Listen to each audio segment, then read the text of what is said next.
ಸನ್ಮಾನ್ಯ ಸತೀಶ್ ಜಾರಕಿಹೊಳಿ ಮತ್ತು ಬಾಲಚಂದ್ರ ಜಾರಕಿಹೊಳಿ ನೇತೃತ್ವದಲ್ಲಿ ಹೊಸ ಬೋರ್ಡ್ ನವೆಂಬರ್ 10ಕ್ಕೆ ನನ್ನನ್ನು ಅಧ್ಯಕ್ಷನಾಗಿ ಮತ್ತು ರಾಜೀವ್ ಕಾಗೆ ಅವರನ್ನು ಉಪಾಧ್ಯಕ್ಷನಾಗಿ ಈಗ ಆಡಳಿತ ಚುಕ್ಕಾಣಿಯನ್ನು ಹಿಡಿದೆವು.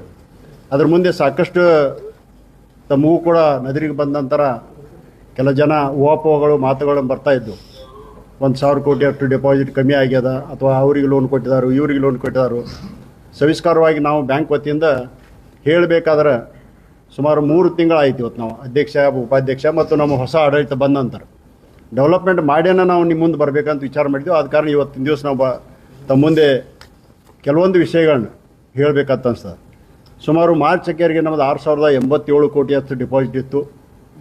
ನಾವು ಆಡಳಿತ ಮಂಡಳಿ ಅಧಿಕಾರವನ್ನು 5,080 ಅಂದರೆ 1,000 ಸುಮಾರು 7 ಕೋಟಿ ಡಿಪಾಸಿಟ್ ಕಮ್ಮಿ ಆಗಿತ್ತು. 10 ನವಂಬರ್ಗೆ. ಆದರೆ ಅವತ್ತಿಂದ ಇವತ್ತವರೆಗೂ ಬರೀ 3 ತಿಂಗಳಾಗ್ಯದ. ಇವತ್ತು ಕರೆಕ್ಟ್ 9 ತಾರೀಕು ಅಲ್ರಿ, ಇವತ್ತು 9 ತಾರೀಕು ಅಂದರೆ ಬರೀ 3 ತಿಂಗಳಾಗ್ಯದ ನಮ್ಮ ಆಡಳಿತ ಮಂಡಳಿ ಬಂದ ನಂತರ. ಇವತ್ತಿನ ನಮ್ಮ ಡಿಪಾಸಿಟ್ ನೋಡಿದ್ರೆ 5,575 ಕೋಟಿ ಅಂದ್ರೆ ಸುಮಾರು 500 ಕೋಟಿ ಅಷ್ಟು ಡಿಪಾಸಿಟ್ ಈಗಾಗಲೇ ಹೆಚ್ಚಾಗ್ಯದ ನಮ್ಮ ಬ್ಯಾಂಕಿನಲ್ಲಿ. ಆದರೆ ಕೆಲವೊಂದು ಜನ ಇನ್ನೂ ಕೂಡ ಸ್ಟೇಟ್ಮೆಂಟ್ 1,200 ಕೋಟಿಗೆ 1,238 ಕೋಟಿ ಕಮ್ಮಿ ಆಗ್ಯದ, ಹಾಗೋ ಹೀಗೋ ಏನೇನೋ ಕೊಡ್ತಾ ಇದ್ದಾರೆ. ಮತ್ತು ಅವ್ರ ಮೇಲೆ ಕೂಡ ನಾವು ಲೀಗಲ್ ಆ್ಯಕ್ಷನ್ ತೊಗೊಳ್ಬೇಕಂತ ಈಗಾಗಲೇ ವಕೀಲ್ ನೋಟಿಸ್ ಕೂಡ ಕೊಟ್ಟಿದ್ದೆವು. ಯಾಕಂದರೆ ಬ್ಯಾಂಕಿನ ಹೆಸರು ಕೆಡಿಸ್ಬೇಕಾದ್ರೆ ಏನು ಬೇಕಾದ ಊಹಾಪೋಹಗಳು ಮಾಡಬಾರ್ದು. ಇದು ರೈತರ ಸಂಸ್ಥೆ. ಇದು ಇರ್ತಕ್ಕಂಥ ಬೆಳಗಾವಿ ಜಿಲ್ಲೆಯಲ್ಲಿ ಇಡೀ ರೈತರಿಗೆ ಒಂದು ನ್ಯಾಯವನ್ನು ಕೊಡುವಂಥ ಸಂಸ್ಥೆ. ಆದರೆ ಆಮೇಲೆ ಹೇಳ್ತಾರೆ ಯಾರ್ಯಾರು ಕೊಟ್ಟಿದ್ದಾರೋ ನಿಮಗೂ ಗೊತ್ತದ. ಮತ್ತು ನಿಮಗೂ ಪ್ರಶ್ನೆಗಳಿದ್ರೆ ಆಮೇಲೆ ಈಗಾಗಲೇ ನಾವು ಹೊಸದಾಗಿ ಬಂದ ನಂತರ ಸುಮಾರು ಅಗ್ರಿಕಲ್ಚರ್ ಲೋನ್ಗಳು ಕೂಡ ಈಗಾಗಲೇ ಹೆಚ್ಚಿಗೆ ಮಾಡಲಾಗಿದೆ. 3,710 ಕೋಟಿ ಅಗ್ರಿಕಲ್ಚರ್ ಲೋನ್ ಅಂದ್ರೆ ಸುಮಾರು 300 ಕೋಟಿ ಅಷ್ಟು ಹೆಚ್ಚಾಗ್ಯದ. ಅದೇ ಪ್ರಕಾರ ಶುಗರ್ ಫ್ಯಾಕ್ಟ್ರಿಗಳು ಕೂಡ 1,677 ಅಂದ್ರೆ ಅದು ಕೂಡ 120 ಕೋಟಿ ಹೆಚ್ಚಾಗ್ಯದ. ಅದರಲ್ಲಿ ಕೂಡ ನಾನ್ ಅಗ್ರಿಕಲ್ಚರ್ ಲೋನ್ ಕೂಡ ಒಂದು 1,200 ಕೋಟಿ ಅಷ್ಟು. ಈ ಪ್ರಕಾರವಾಗಿ ಹೆಚ್ಚಿನ ಒಂದು ಸಾಲವನ್ನು ಅಗ್ರಿ ಬೇಸ್ಡ್ ಅಂದ್ರೆ ಏನು 0% ನಾವು ರೈತರಿಗೆ ಕೊಡ್ತಾ ಇರ್ತೀವಿ ಅದನ್ನು ಹೆಚ್ಚಿಗೆ ಕೊಟ್ಟು ಸಕ್ಕರೆ ಕಾರ್ಖಾನೆ ಮತ್ತು ನಾನ್ ಅಗ್ರಿಕಲ್ಚರ್ ಲೋನ್ ಇವೆಲ್ಲವನ್ನು ಕೊಡ್ತಾ ಬಂದೆವು. ಆದರೆ ಸರ್ಕಾರದಿಂದ ಬರ್ತಕ್ಕಂಥ ಹಣ ಮತ್ತು ಕೇಂದ್ರ ಸರ್ಕಾರದಿಂದ ಬರ್ತಕ್ಕಂಥ ಹಣ 0% ಬರ್ತಕ್ಕಂಥ ವರ್ಷಗಟ್ಟಲೆ ಕಮ್ಮಿ ಆಗ್ತಾ ಬರ್ತಾ ಇದೆ. ಆದರೂ ಕೂಡ ನಮ್ಮಲ್ಲಿ ಅಗ್ರಿಕಲ್ಚರ್ ಲೋನ್ ಇನ್ನೂ ಹೆಚ್ಚಾಗುತ್ತೆ ಹೊಂಟಿದೆ. ಈಗಾಗಲೇ ಕೆಲವೊಂದು ಜನ ರೈತ ಸಂಘಟನೆಯಿಂದ ನಮಗೆ ಅಹವಾಲು ಕೂಡ ಬಂದಿತ್ತು, ಅರ್ಜಿ ಕೂಡ ಕೊಟ್ಟಿದ್ದರು. 1 ಲಕ್ಷದಿಂದ 1.5 ಲಕ್ಷ ಎಕರೆ ಕೊಡಬೇಕಂತ ತಿಳ್ಕೊಂಡು ನಾನು ಅವ್ರಿಗೆ ಇಷ್ಟೇ ಹೇಳ ಬಯಸ್ತೇನೆ. ನಮ್ಮಲ್ಲಿ ಇರ್ತಕ್ಕಂಥ ಸ್ಟೇಟ್ ಟೆಕ್ನಿಕಲ್ ಕಮಿಟಿ ಮತ್ತು ಡಿಸ್ಟ್ರಿಕ್ಟ್ ಟೆಕ್ನಿಕಲ್ ಕಮಿಟಿ 2 ಕಮಿಟಿ ಇರ್ತಾವೆ. ಅದರಲ್ಲಿ ಕ್ರಾಪ್ ಲೋನ್ಗಳು ಯಾವ ಬೆಳೆಗೆ ಎಷ್ಟು ಕೊಡಬೇಕಂತ ತಿಳ್ಕೊಂಡು ठरಸಿರ್ತಾರೋ. ಇದು ಕಾರಣ ಇವತ್ತು ಎಲ್ಲಿ ಬೆಳೆ ಸಾಲಗಳನ್ನ ಯಾವ್ಯಾವ ಡಿಸ್ಟಿಕ್ದವ್ರು ಕೊಡ್ತಾ ಇದ್ದಾರೆ ಅವರಷ್ಟೇ ನಾವು ಕೂಡ ಕೊಡ್ತಾ ಇದ್ದೀವಿ. ಸುಮಾರು ಎಕರೆಗೆ 40,000 ಕೊಡ್ತಾ ಇದ್ದೀವಿ. ಅದು 0% ಇರೋದ್ರಿಂದ ಅಷ್ಟೇ ಕೊಡ್ತೀವಿ. ಹೆಚ್ಚಿಂದ ಬೇಕಾದ್ರೆ ನಮ್ಮ 12-13% ಏನು ನಾವು ಡಿಪಾಸಿಟ್ ಏನು ಇಟ್ಕೋತೀವಿ ಅದ್ರ ಮೇಲೆ ನಾವು ಕೊಡ್ತೀವಿ.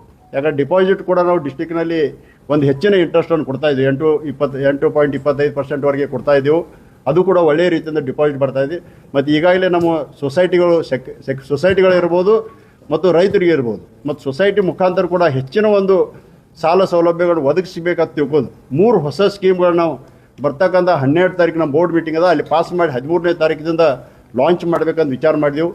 ಮೊದಲನೇದಾಗಿ ಸೊಸೈಟಿ ಸೆಕ್ರೆಟ್ರಿ ಮತ್ತು ಫ್ಯಾಕ್ಸ್ ಸೊಸೈಟಿ ಎಲ್ಲ ಸಿಬ್ಬಂದಿ ವರ್ಗದವರು ಸುಮಾರು 2,081 ಸಿಬ್ಬಂದಿಗಳಿದ್ದಾರೆ.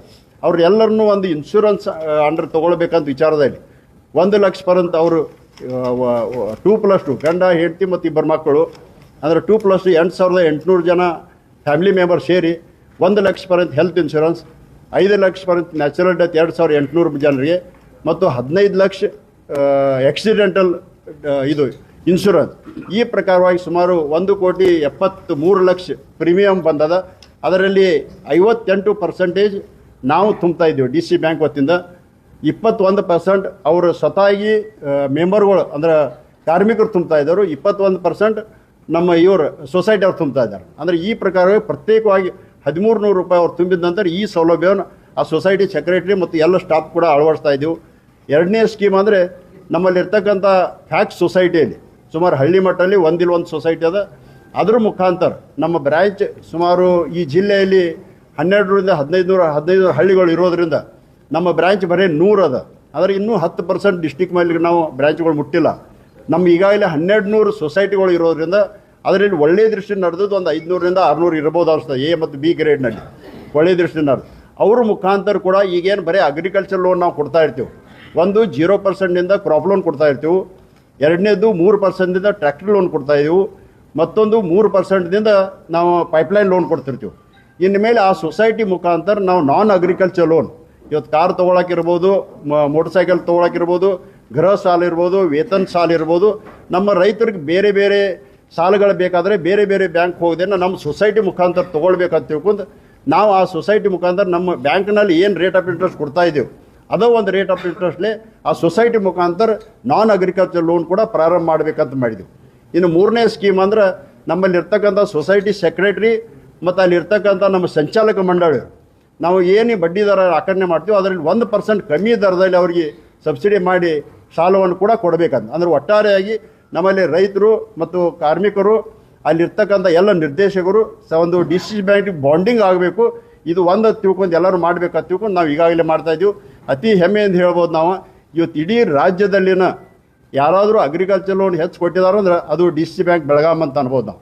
ಯಾಕಂದ್ರೆ ಸಾಕಷ್ಟು 3600-3700 ಕೋಟಿ ಕೊಟ್ಟಿದ್ದೇವೆ ಅಂದ್ರೆ ಸುಮಾರು 6000 ಕೋಟಿ ಡಿಪಾಸಿಟ್ದಲ್ಲಿ ಮತ್ತು ಮಾರ್ಚ್ ಅಕ್ಕೇರಿಗೆ ನಾವು ಪ್ರಾಫಿಟ್ ಕೂಡ ಹೆಚ್ಚು ಮಾಡ್ತಾಯಿದ್ದೀವಿ, ಡಿಪಾಸಿಟ್ ಕೂಡ ಹೆಚ್ಚು ಮಾಡ್ತಾಯಿದ್ವಿ. ಇದೇ ಪ್ರಕಾರ ಸಾಲ ಸೌಲಭ್ಯ ಕೂಡ ಇವತ್ತು ಯಾರೇ ರೈತರು ಇರ್ಬೋದು, ರೈತರು ಇಲ್ಲದೆ ಇರ್ಬೋದು, ಅವ್ರು ನಾನ್ ಅಗ್ರಿಕಲ್ಚರ್ ಲೋನ್ ಇರ್ಬೋದು, ನಮ್ಮ ಸಂಸ್ಥೆಯಲ್ಲಿ ತೊಗೊಳ್ಬೋದು. ನಾವು ನ್ಯಾಷನಲ್ ಬ್ಯಾಂಕ್, ಮಲ್ಟಿನ್ಯಾಷನಲ್ ಬ್ಯಾಂಕ್ ಈ ಎಲ್ಲರ ಜೊತೆ ಕಾಂಪೀಟ್ ಮಾಡೋ ಮುಖಾಂತರ ಅಂದರೆ ಕಾಂಪ್ಯೂಟರೈಸೇಷನ್ ಮಾಡೋರು ಇರ್ಬೋದು, ಅಡ್ವಾನ್ಸ್ ಟೆಕ್ನಾಲಜಿ ತರೋದಿರ್ಬೋದು, ಎಲ್ಲವನ್ನು ಕೂಡ ಈಗಾಗಲೇ ನಮ್ಮ ಎಲ್ಲ ಸಿಬ್ಬಂದಿಯವರು ಮತ್ತು ಒಕ್ಕೂಟದವರು ಕೂಡ ಸಹಕಾರ ಮಾಡಿ ಅವರು ಕೂಡ ಒಂದು ಈಗ 26ನೇ ಜನವರಿದಿಂದ ಎಲ್ಲ ನಮ್ಮ ಸಿಬ್ಬಂದಿಯವರು ಕೂಡ ಒಂದು ಯೂನಿಫಾರ್ಮಿಟಿ ಇರಬೇಕಂತ ಒಂದು ಯೂನಿಫಾರ್ಮ್ ಕೂಡ ಸೆಲೆಕ್ಟ್ ಮಾಡಿ ಯೂನಿಫಾರ್ಮ್ ಹಾಕೊಂಡು ಬರ್ತಾಯಿದ್ದರು.